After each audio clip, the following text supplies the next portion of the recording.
Chapter 4 direct and inverse variation की brain teaser की worksheet है ये। अब देखो, आप इससे पहले मैंने वर्कशीट 1, 2 और 3 करवा दी है इसकी डायरेक्ट एंड इनवर्स वेरिएशन की। ब्रेन टीजर करने से पहले आपको वो एक्सरसाइज, जो 3 एक्सरसाइज थी जो पहले, वो अच्छी तरह से करनी है, उसके बाद ही ब्रेन टीजर करना है। क्योंकि ब्रेन टीजर में वही क्वेश्चन है, उन तीनों वर्कशीट के मिक्स क्वेश्चन हैं, उसी टाइप के क्वेश्चन आएंगे।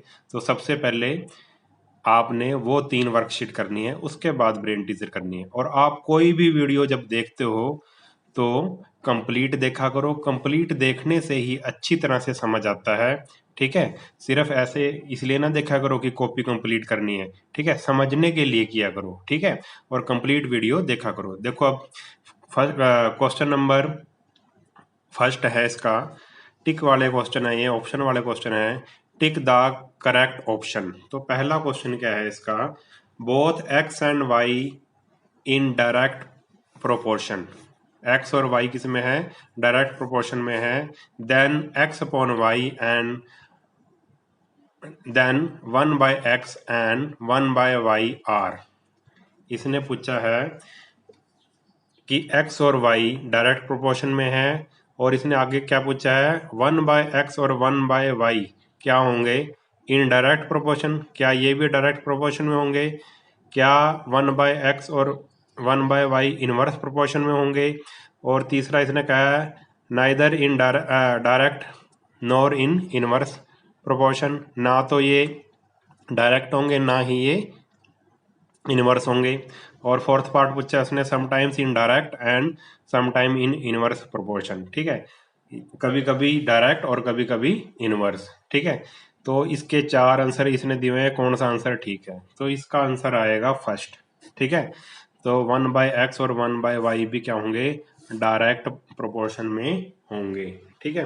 अब आप कहोगे ये कैसे कर दिया, सीधा ही कर दिया आपने तो, ठीक है। इसके लिए मैं आपको समझाता हूँ, एक एग्जाम्पल लेके हम करते हैं, आपको क्लियर हो जाएगी बात। जैसे मैंने ये एक बना लिया, ये x है, ये y है। x की वैल्यू 2 ले ली, y की वैल्यू 4 ले ली। x की वैल्यू 4 ले ली, y की वैल्यू 8 ले ली, फिर 6 और 12, ठीक है। ऐसे मैंने x और y ले लिया, डायरेक्ट प्रोपोर्शन में मैंने ले लिया। कैसे? क्योंकि डायरेक्ट जो प्रोपोर्शन होता है उसमें रेशो क्या होता है, कांस्टेंट होता है, सेम होता है। जैसे इसका रेशो लिया मैंने तो मेरे पास आया 1/2, ठीक है। और इसका रेशो लिया जब मैंने तो कट के आया हमारे पास ये भी 1/2। और जब इसका रेशो लिया 6/12 का, तो ये भी कट होके क्या आया, 1/2, ठीक है। तो x और y क्या है, एक्स और वाई किस प्रोपोर्शन में है, ये डायरेक्ट प्रोपोर्शन में है। क्योंकि ये 1/2 1/2 1/2 के इक्वल आ गया। कोई कांस्टेंट है के, ये सेम वैल्यू, कांस्टेंट का मतलब एक वैल्यू जो चेंज नहीं होती। तो ये के इक्वल है 1/2 1/2 1/2, ठीक है। तो इसकी अब ये डायरेक्ट प्रोपोर्शन में। अब इसने क्या कहा था, 1/x। अब ये दूसरा डब्बा बना लो, बॉक्स बना लो, इसको 1/x ले लो, इसको 1/y। अब इसका रेसिप्रोकल लो, 2 का क्या बन जाएगा 1/2, और 4 का क्या बन जाएगा 1/4। और यहाँ पे 1/4 बन जाएगा, और 1/8 का 8 का 1/8 बन जाएगा, और 6 का 1/6 बन जाएगा, और 12 का 1/12 बन जाएगा, ठीक है। अब देखो, क्या ये भी 1/x और 1/y भी डायरेक्ट प्रोपोर्शन में होगा? अब इसको इससे डिवाइड करके देख लो, रेशो निकाल लो, 1/2 डिवाइड बाय 1/4। अब ये जो देखो, अपॉन के नीचे ये डिवाइड कर रहा है, ठीक है। तो ये ऊपर चला जाएगा, करना आता होगा आपको। रेसिप्रोकल ले लेंगे नीचे वाले का, ठीक है। ऐसे हो गया ये। तो 2 2 जा 4, ये आ गया हमारे पास 2। अब अगले का करके देखो, 1/4 को डिवाइड करके देखो 1/8 से। तो 1/4 इस 1/8 का रेसिप्रोकल ले लेंगे, 8/1 हो जाएगा, 4 2 जा 8, ये भी 2 आ गया। और आगे करेंगे 1/6 और 1/12, इसको करके देखा 1/6 1/12, रेसिप्रोकल ले लिया, ऊपर चला गया 12, 1 नीचे रह गया, 6 2 जा 12, ये भी 2 आ गया। तो ये भी 2, ये भी 2, ये भी 2, यानी कि ये भी एक कांस्टेंट के इक्वल आ गया, ठीक है, यानी कि इसका रेशो भी क्या हो गया, सेम हो गया, यानी कि 1/x और 1/y जब रेशो सेम हो जाता है यानी कि 1/x और 1/y भी क्या हो गया, डायरेक्ट प्रोपोर्शन में हो गया। तो इसका आंसर हमारा क्या आ गया कि 1/x और 1/y भी डायरेक्ट प्रोपोर्शन में होंगे। अगर x और y डायरेक्ट प्रोपोर्शन में है तो 1/x और 1/y भी डायरेक्ट प्रोपोर्शन में होंगे। ठीक है, मुझे उम्मीद है आपको क्वेश्चन समझ आ गया होगा।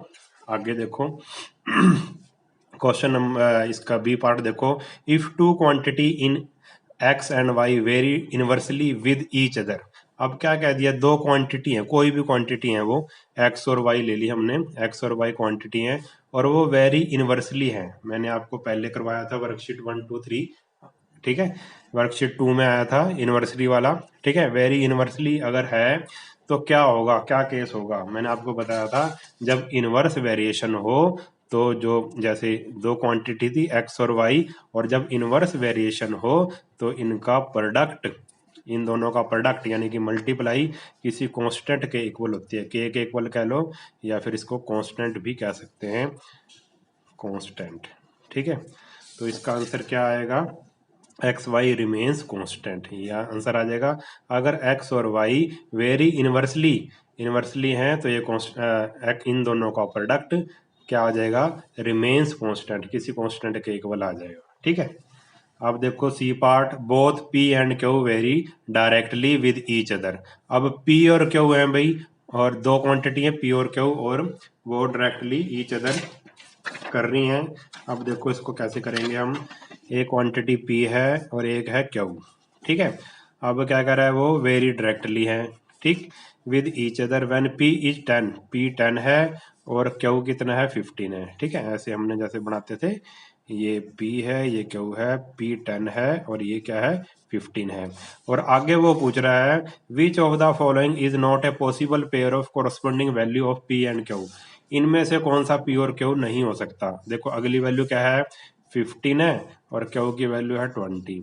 नेक्स्ट वैल्यू क्या है 20 और ये है 30 और नेक्स्ट वैल्यू क्या है 2 और 3 और इसके नेक्स्ट वैल्यू क्या है 5 एंड 7.5। ठीक है, ये चार ऑप्शन दिए हुए हैं, ऑप्शन 1 ऑप्शन 2 ऑप्शन 3 ऑप्शन 4। ठीक है, अब ये कह रहा है इनमें से कौन सी वैल्यू P और Q की नहीं हो सकती, और P और Q क्या है, वेरी डायरेक्टली है, यानी कि देखो इन सब का रेशो क्या होएगा, एक कांस्टेंट के इक्वल होएगा, यानी कि इन सब का जो रेशो है वो इक्वल होगा। ठीक है, तो P और Q का रेशो निकाल के देखो, 10/15 निकाला तो 5 2 जा 10, 2/3 आ गया, पहला आंसर हमारा ये आ गया।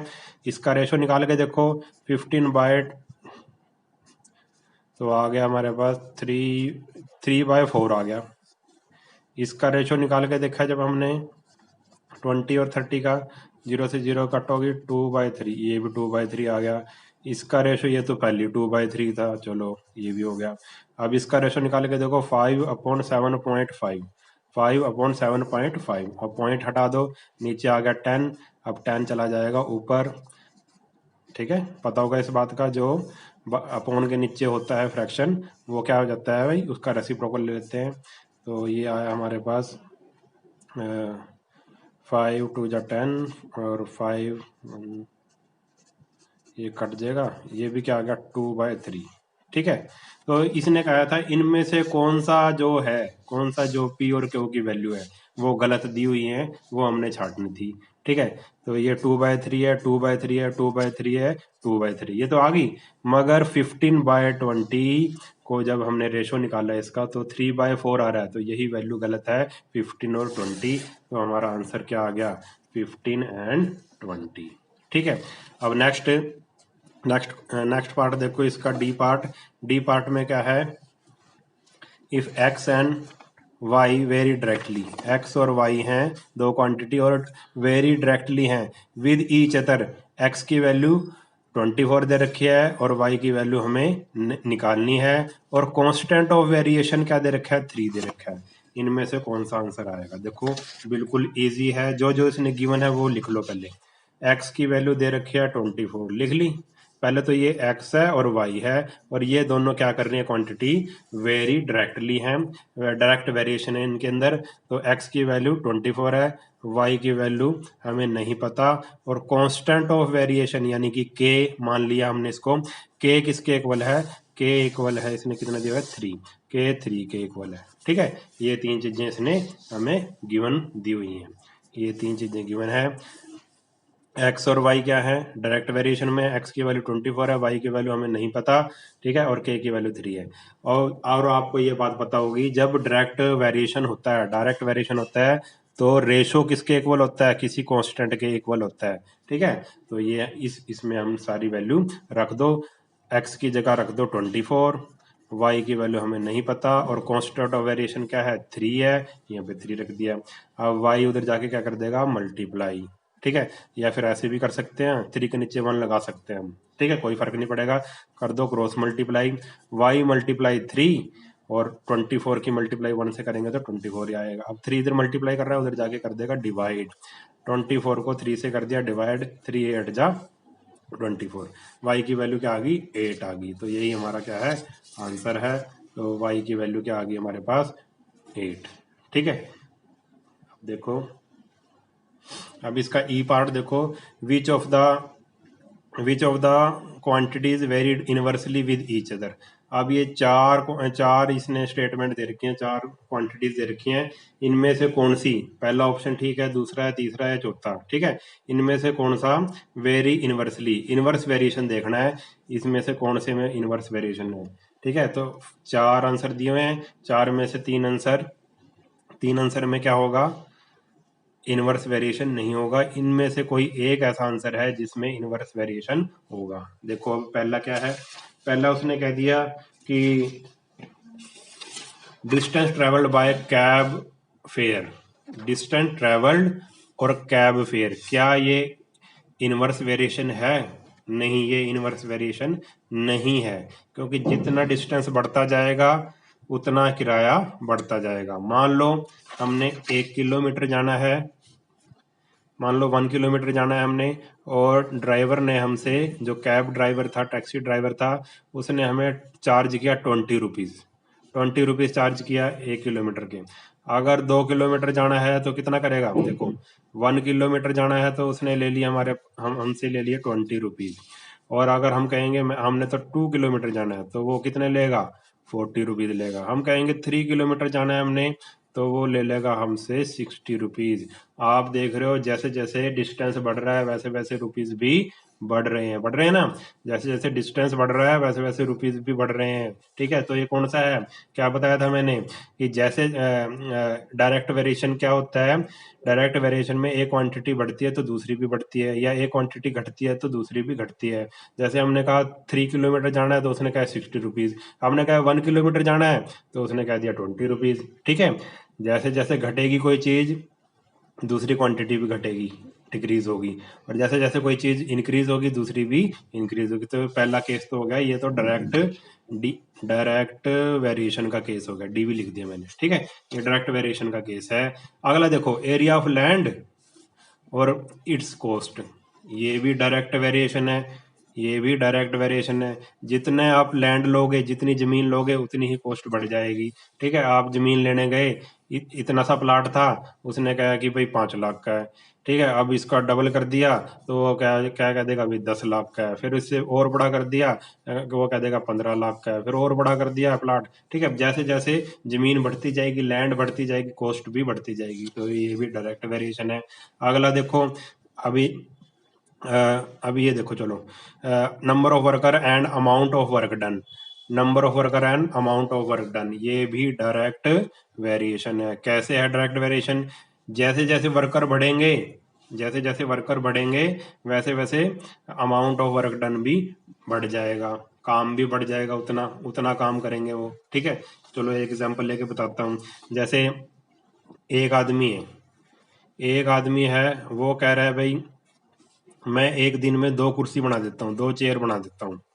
ठीक है, अब हमने तो कहा भाई नहीं भाई, 2 आदमी लेके आओ, 2 आदमी लाए, 2 आदमी क्या करेंगे, 4 चेयर बना देंगे। ठीक है, हमने क्या कहा भाई 3 ले आओ आदमी, 3 आदमी ले आए तो वो कितनी चेयर बना देंगे? 6 चेयर बना देंगे एक ही दिन में। ठीक है, तो आप क्या देख रहे हो, जैसे जैसे आदमी बढ़ रहे हैं वैसे वैसे काम भी क्या हो रहा है? ज्यादा हो रहा है। ठीक है, एक आदमी ने 2 कुर्सी बनाई, 2 आदमी ले आए तो 4 कुर्सी बना देगा, 3 आदमी ले आए तो 6 कुर्सी बना देगा। जैसे जैसे आदमी बढ़ रहे हैं वैसे वैसे अमाउंट ऑफ वर्क डन, काम भी जितना जो करना था वो भी बढ़ रहा है। ठीक है, ठीक है, तो ये भी क्या हो गया? डायरेक्ट वेरिएशन हो गया। अब देखो फोर्थ, यही हमारा आंसर है, पर ये समझाऊंगा जरूर मैं कैसे आया है। Number of worker and time taken to finish a job. ठीक है, ये है आई से इनवर्स, वी से वेरिएशन, फोटो में लिख दिया मैंने। ठीक है, number of worker and time taken to finish a job. Number of worker और टाइम, देखो नंबर ऑफ वर्कर और टाइम के बीच में जो रिलेशन होता है वो इनवर्स रिलेशन होता है। ठीक है, अब देखो जैसे मान लो हमने एक काम करना था कोई, ठीक है, अगर एक बंदा लेके आए हम, एक आदमी उस काम को करता है भाई 10 घंटे में करता है, 10 घंटे लग जाते हैं उस आदमी को एक एक काम करने में। ठीक है, कोई मतलब दीवार पेंट करनी है मान लो उसने, तो उसको 10 घंटे लगा देगा। हम तो कहेंगे नहीं भाई हमें तो काम जल्दी चाहिए, तो हम 2 आदमी ले आए। ठीक है, 2 आदमी ले आए, 2 आदमी ने क्या कर दिया काम, वो सिर्फ 5 घंटे में ही कर दिया। इधर आदमी बढ़े और इधर टाइम क्या हो गया? कम हो गया ना कम। ठीक है, जैसे ही आदमी बढ़ाए टाइम क्या हो गया? काम को करने का टाइम क्या हो गया? कम हो गया, 5 घंटे में निपटा दिया क्योंकि वो 2 जने हो गए थे अब। ठीक है, तो ये कौन सा केस है? इनवर्स वेरिएशन में क्या होता है, एक चीज बढ़ती है तो दूसरी चीज घटती है, एक चीज इंक्रीज करती है तो दूसरी चीज डिक्रीज करती है। आदमी बढ़ गए, इंक्रीज हो गए, तो टाइम क्या हो गया? डिक्रीज हो गया। ठीक है, तो ये हमारा क्वेश्चन हो गया है।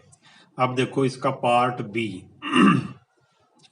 पार्ट बी में क्या है? L varies directly, direct variation कह दिया, M and L is equal to 5। ठीक, व्हेन और एम, जो एम की वैल्यू क्या है? 5 है, एल की वैल्यू क्या है? 5 है, और एम की वैल्यू 2/3 है। और इसने कहा है अगर एम 16/3 हो तो एल कितना होगा? ठीक है, यही पूछा है, एल की वैल्यू निकालनी है। ठीक, पहले एक बॉक्स बना लो, एम एल कितना था? 5 था, और एम कितना था? 2/3। एल 5 है और एम कितना है? 2/3। अगले केस में एम कितना है? 16/3, और एल हमें पता नहीं, तो एल को एल लिख लेंगे हम, एल हमें निकालना है, इसकी वैल्यू हमें निकालनी है। ठीक, अब इसने क्या कह दिया था कि भाई ये कौन सा केस है? डायरेक्ट केस है, डायरेक्ट वेरिएशन का केस है। जब डायरेक्ट वेरिएशन का केस होता है, आपको पता होगा, it is given that this is a case of direct variation. और जब डायरेक्ट वेरिएशन का केस होता है तो रेशो क्या हो जाता है? इक्वल हो जाता है, इसका रेशो इसके रेशो के इक्वल हो जाएगा। 5/2/3 और एल अपॉन, ठीक है, 5/2/3 और एल अपॉन 16/3। आप कर दो क्रॉस मल्टीप्लाई, एल की मल्टीप्लाई 2/3 से कर दी और 5 की मल्टीप्लाई 16/3 से कर दी। अब ये 2/3 है, 3 उधर जाके ऊपर चला जाएगा, डिवाइड कर रहा है, मल्टीप्लाई कर देगा, और ये ऊपर है नीचे आ जाएगा। ठीक है, यानी कि उधर जाके जब इक्वल के उधर जाएगा इसका रेसिप्रोकल ले लेंगे। ये हो गया 2/3 था, इधर आके 3/2 हो गया। अब कटिंग कर दो, 3 से 3 कट गया, 2 8 जा 16 और 8 5 जा 40। तो हमारा क्या आ गया? एल की वैल्यू क्या आ गई हमारे पास? 40 आ गई। ठीक है, तो ये क्वेश्चन भी हमारा हो गया। अब देखो फर्स्ट के बी पार्ट का, बी पार्ट है a bowler throws a cricket ball at a speed of 36 kilometre per hour. एक जो बॉलर है, क्रिकेटर है, वो बॉल को फेंकता है भाई, उसकी स्पीड कितनी है? बॉल फेंकने की स्पीड 36 किलोमीटर पर आवर, ये स्पीड दे रखी है बॉल फेंकने की। How long does this ball take to travel a distance of 20 metre to reach the batsman? ठीक है, अब 20 मीटर उसने डिस्टेंस क्या करना है? ट्रेवल करना है। ठीक है, तो हाउ लॉन्ग, हाउ लॉन्ग का मतलब उसने क्या पूछा? टाइम पूछा है कि वो बॉल बैट्समैन तक 20 मीटर डिस्टेंस ट्रेवल करेगी। ठीक है, और 20 मीटर डिस्टेंस ट्रेवल करने में उसको कितना टाइम लगेगा बैट्समैन तक पहुंचने में? ठीक है, बॉलर ने बॉल फेंकी, स्पीड उसकी इतनी थी, और 20 मीटर उसने डिस्टेंस ट्रेवल किया, तो कितने सेकंड में, यानी कि कितने टाइम में बैट्समैन के पास वो पहुंच जाएगी बॉल, ये निकालना है। तो सबसे पहले लिख लो आप स्पीड, ठीक है। स्पीड लिख ली हमने 36 किलोमीटर पर आवर। अब क्योंकि उसको सेकंड में ही टाइम लगेगा, इसलिए किलोमीटर को हम मीटर में चेंज कर देंगे और आवर को हम चेंज कर देंगे सेकंड में, ठीक है। तो 36 किलोमीटर पर आवर को ऐसे लिख सकते हैं 36 किलोमीटर, और ये डिवाइड का साइन होता है, ये डिवाइड का साइन डाल दिया अपॉन आवर। आप किलोमीटर को अगर मीटर में चेंज करना है 1000 से मल्टीप्लाई करेंगे, और 1 आवर में कितने होते हैं 3600 सेकंड होते हैं, इसको ऐसे लिख लिया हमने, ठीक है। इसको चेंज कर लिया हमने मीटर पर सेकंड में। अब 0 से 0 कट होगी, और 2 5 जा 10, और इधर आ गया 18, और 18 2 जा, और तो 5 2 जा 10, 10 मीटर पर सेकंड ये हमारे पास आ गया। स्पीड कितनी आ गई 10 मीटर पर सेकंड, ठीक है।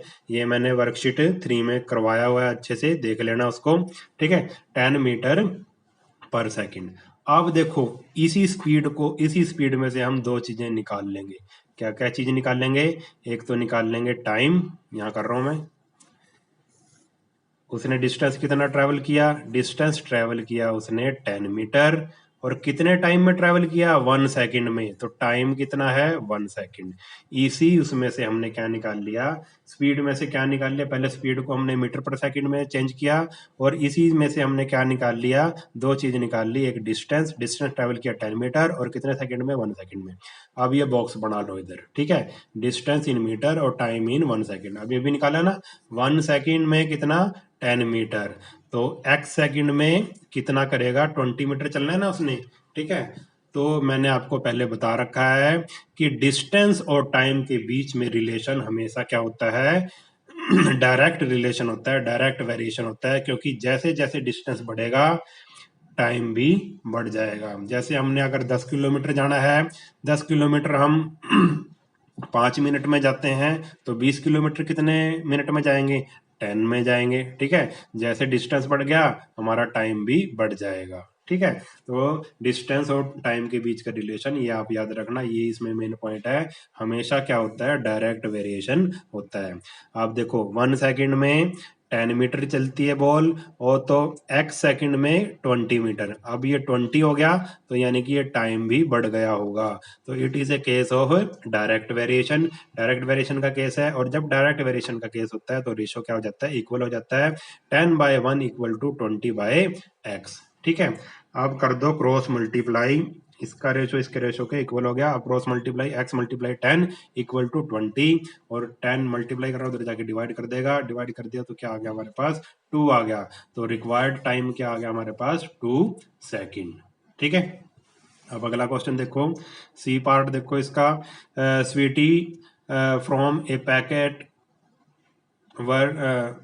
वर डिस्ट्रीब्यूटेड अमंग 50 चिल्ड्रन, ठीक है। एक जो पैकेट था भाई, मिठाई का पैकेट था, स्वीट्स थी उसमें, ठीक है। स्वीट्स थी, स्वीटी नहीं है, स्वीट्स, ठीक है। मिठाई थी उसमें, और 50 चिल्ड्रन को बांटनी थी। And each of them received 4 sweet. 50 बच्चे थे, 50 बच्चे थे, और हर एक को कितनी मिल गई? 4 स्वीट्स मिल गई। If it distributed among 40 children, अब 50 की जगह कितने चिल्ड्रन अगर रह जाएं, इसने केस कहा है अगर 50 की जगह 40 रह जाएं तो क्या होगा? अगर बच्चे कम हो जाएंगे तो सबको ज्यादा ज्यादा मिठाई मिलेगी, अगर बच्चे ज्यादा हो जाएंगे तो सबको कम कम मिठाई मिलेगी। ये तो आपको पता ही होगा। जैसे मान लो एक घर में अगर 4 बच्चे हैं, और कोई मान लो चलो एक फ्रूट लेके आए, मान लो एक तरबूज लेके आए, तो 4 बच्चे हैं तो 4 पार्ट कर दिए, ठीक है। और अगर 2 बच्चे होते तो उनको क्या मिलता? आधा आधा मिल जाता, ज्यादा मिल जाता। अगर एक ही बच्चा होता तो उसको सारे तरबूज मिल जाता, ठीक है। यानी कि कहने का मतलब ये है, जैसे जैसे बच्चे कम हुए उसका जो हिस्सा था तरबूज का वो बढ़ता चला गया उसको, ठीक है। यानी कि एक चीज कम हो रही है और दूसरी चीज बढ़ रही है। इसका मतलब क्या है? जब एक चीज कम हो दूसरी चीज बढ़े, या एक चीज बढ़े दूसरी चीज कम हो, तो वो कौन सा केस होता है? वो होता है इनवर्स वेरिएशन का। इसमें भी इनवर्स वेरिएशन है। तो लेट ई चिल्ड्रन गेट, मान लो हर एक चिल्ड्रन को x स्वीट्स मिली, तो पहले आप बना लो, बॉक्स बना लो, नंबर ऑफ चिल्ड्रन है, ईच चाइल्ड गेट स्वीट्स। तो जब जब क्या 4 बच्चे थे, जब क्या थे 50 बच्चे थे, तो हर एक को मिल रही थी 4 4 स्वीट्स। अब 40 हो गए, बच्चे कम हो गए तो ज़्यादा स्वीट्स मिलेंगी, ठीक है, क्योंकि जो बांटने वाले बच्चे थे वो क्या हो गए, कम हो गए उसको स्वीट्स को बांटने वाले। अब 40 रह गए तो स्वीट्स क्या मिलेंगी उसको, एक्स मिलेंगी, ज़्यादा मिलेंगी। एक चीज़ देखो, 50 से 40 कम होगी और इधर 4 से क्या हो जाएगी, ज़्यादा हो जाएगी, ज़्यादा स्वीट्स मिलेंगी। तो ये कौन सा केस है, it is a case of inverse variation. तो इनवर्स वेरिएशन में क्या होता है, मल्टीप्लाई इक्वल होती है, प्रोडक्ट इक्वल होता है। 50 multiply 4 equal to 40 multiply X. तो अब 40 इधर मल्टीप्लाई कर रहा है, उधर जाके कर देगा डिवाइड। तो 0 से होगी 0 कट, 4 से हो गया 4 कट, क्या रह गया हमारे पास, रह गया 5, ठीक है। ये 50 मल्टीप्लाई 4 और 40 मल्टीप्लाई एक्स, तो ये 40 नीचे आ गया, 0 से 0 कट, 4 से 4 कट, हमारे पास रह गया ये 5। तो हर एक बच्चे को कितनी मिलेंगी स्वीट्स, स्वीट्स मिलेंगी हर एक बच्चे को 5 स्वीट्स अब मिलेंगी। पहले क्या मिल रही थी, 4 स्वीट्स मिल रही थी, अब कितनी मिलेंगी, अब उसको 5 स्वीट्स मिलेंगी, ठीक है। तो ये हमारा क्या आ गया, आंसर आ गया इसका। अब इसका बी का डी पार्ट है, if y is directly proportional to 1/x। जो y है और, ठीक है, वन किसके डायरेक्टली प्रोपोर्शनल है, किसके, 1/x के, एंड x की वैल्यू 2 दे रखी है और y की वैल्यू 20 दे रखी है। What is the value of x and y when, what is the value of x when y equal to 1.25, ठीक है। x की वैल्यू हमें निकालनी है, ठीक।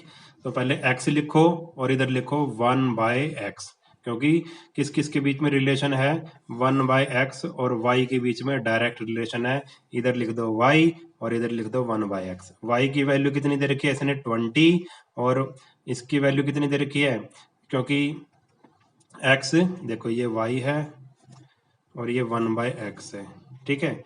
y कितना दिया हुआ था इसने, y दे रखा था 20, और 1/x यानी कि x की वैल्यू गिवन थी ना, x की वैल्यू कितनी थी 2, तो मैंने रख दिया यहाँ पे 2। तो ये 20 है, तो 1/x कितना होगा, 1/x की वैल्यू क्या होगी, 1/2, ठीक है। ऐसी y की वैल्यू 1, y की वैल्यू क्या आ गई 1.25, y की वैल्यू 1.25 गिवन है, तो इसकी वैल्यू हमने निकालनी है, x की वैल्यू निकालनी है, ठीक है। तो यहाँ पे 1/2 है, तो यहाँ पे हमें क्या लेना पड़ेगा, 1/x, क्योंकि ये 1/x है तो यहाँ पे हमें x नहीं लिखना, ये पॉइंट याद रखना।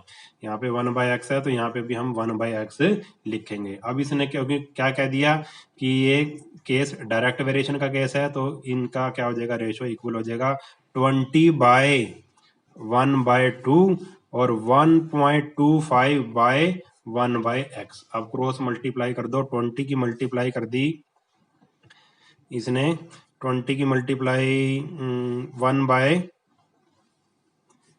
इससे कर दी 20 की, और इसकी मल्टीप्लाई इससे कर दी, ठीक है। ये गलत हो गया शायद, तो 20 मल्टीप्लाई 1/x,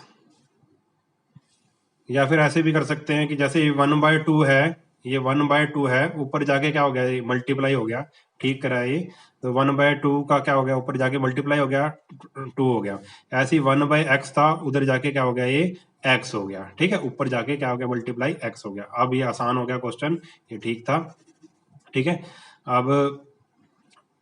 अब देखो यहाँ पे आ गया 20 मल्टीप्लाई 2, ये पॉइंट चलो दोबारा से देख लो, 20/1/2 था, तो 1/2 है, नीचे वाले का रेसिप्रोकल ले लो, 2 ऊपर जाके मल्टीप्लाई हो गया। ऐसे ही 1.25/1/x हो गया, x ऊपर जाके क्या हो गया, मल्टीप्लाई हो गया, इसका रेसिप्रोकल ले लिया। अब हमारे पास ये आ गया 20 मल्टीप्लाई 2 और इक्वल टू 1.25 मल्टीप्लाई x। अब ये पॉइंट को अगर हटाना चाहते हो हटा दो, पॉइंट के बाद 2 डिजिट है तो नीचे आ जाएगा 100, पॉइंट हट गया।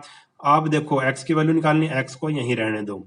अब ये जो चीज है उधर जाके क्या हो जाएगी, रेसिप्रोकल ले लेंगे इसका, 100 नीचे ऊपर आ जाएगा, 125 125 ऊपर है, ये नीचे आ जाएगा। अब कटिंग करनी है हमने, कटिंग कर दो इसकी, तो ये आ जाएगा 5 25 4 जा, और 25 5 जा 125, 5 4 जा 20, 4 4 जा 16, 16 2 जा 32। तो हमारे पास आंसर क्या आ गया, x की वैल्यू क्या आ गई हमारे पास, 32, ठीक है। ये हमारा क्या आ गया, आंसर आ गया, ठीक है।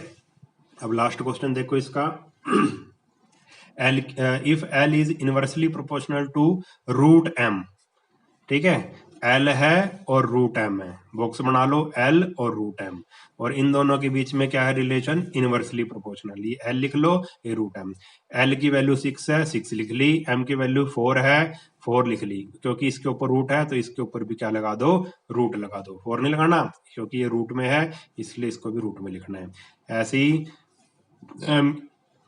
आगे क्या करा है, एल की वैल्यू क्या है 4, एल की वैल्यू 4 है, एम की वैल्यू हमने निकालनी है, ठीक है। तो एम की वैल्यू निकालनी है तो इसको भी क्या लेना पड़ेगा, रूट एम, ये रूट एम है तो यहाँ पे भी रूट एम लेना पड़ेगा। अब ये क्योंकि कौन सा केस है, ये केस किस चीज का केस है, ये है इनवर्स वेरिएशन। इनवर्स वेरिएशन का केस है तो मल्टीप्लाई क्या हो जाएगी, प्रोडक्ट, प्रोडक्ट यानी कि मल्टीप्लाई इक्वल हो जाएगी, 6 मल्टीप्लाई रूट 4 और 4 मल्टीप्लाई रूट एम। अब क्या किया, अभी हमने 4 का स्क्वायर रूट, आपको पता है 4 का स्क्वायर रूट क्या होता है, 2 होता है, ठीक है, और इधर 4 है और रूट एम है, 4 मल्टीप्लाई कर रहा है, उधर जाके डिवाइड कर देगा, डिवाइड कर दिया, 2 2 जा 4 और 2 3 जा 6, तो रूट एम की वैल्यू क्या आ गई, रूट एम की वैल्यू आ गई 3। अब इसके बाद देखो कैसे करना होता है, जैसे रूट एम है, रूट एम इक्वल टू 3, देखो ये याद रखना आप, हमें तो सिर्फ m की वैल्यू चाहिए, जब भी ऐसे रूट में आ जाए कोई चीज और हमें सिर्फ उसके अंदर वाली वैल्यू चाहिए तो दोनों तरफ ले लो स्क्वायर, टेकिंग स्क्वायर ऑन, इधर भी स्क्वायर ले लिया हमने और इधर भी स्क्वायर ले लिया, क्योंकि बीच में इक्वल का साइन था तो दोनों तरफ हमने स्क्वायर ले लिया। अब आप ये याद रखना, स्क्वायर से स्क्वायर रूट कट जाता है, तो इधर रह गया m और इधर तो कटेगा नहीं क्योंकि ये 3 के ऊपर था, तो 3 3 जा 3 को 2 बार मल्टीप्लाई करेंगे तो 3 3 जा 9, तो m की वैल्यू कितनी आ गई, 9, ये हमारा क्या आ गया, आंसर आ गया, ठीक है। तो root m equal to 3, root